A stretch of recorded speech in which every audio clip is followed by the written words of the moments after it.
Bonjour les pics, moi c'est Audrey Texera, je suis ostéopathe animalier, j'ai 32 ans, je vis en Ile-de-France, plus particulièrement en Seine-Saint-Denis.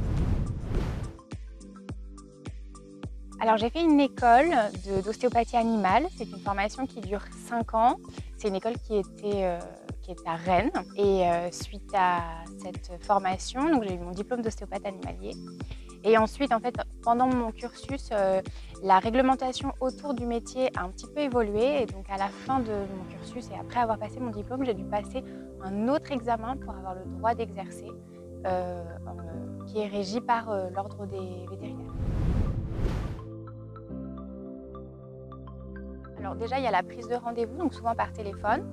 Ce qu'on essaye de faire, c'est déjà de poser un maximum de questions pour essayer un peu de cadrer, de savoir si c'est vraiment du ressort de l'ostéopathe et puis pour voir un petit peu les besoins du propriétaire. Ensuite, on arrive sur place, on prend connaissance de l'environnement du cheval et du cadre dans lequel il vit. On va voir le cheval, on refait un point avec le propriétaire.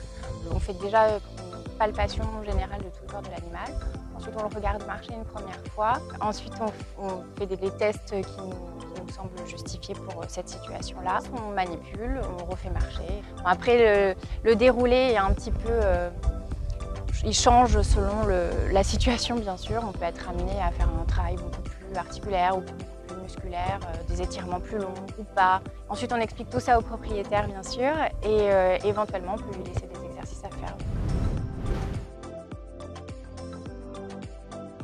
La petite subtilité, c'est qu'il faut se méfier un peu des embouteillages. Ça nécessite de vraiment gérer son planning avec un petit laps de temps à chaque fois pour ne pas prendre trop de retard sur sa journée. Alors une anecdote, pas facile de trouver parce que toutes les situations sont assez uniques et étonnantes à chaque fois. Mais il y a quelque chose qui revient assez souvent et je pense qu'il y a beaucoup de professionnels qui pourraient se reconnaître. C'est quand on arrive dans une écurie pour voir un cheval, donc on a notre journée qui est carrée, bien organisée, puis on arrive sur l'écurie et puis sur place on nous dit « Ah bah tiens, est-ce que tu peux voir 2 chevaux de plus ?» Et alors là, il y a tout le planning qui se refait dans la tête. Ça, c'est des choses qui arrivent quand même assez régulièrement.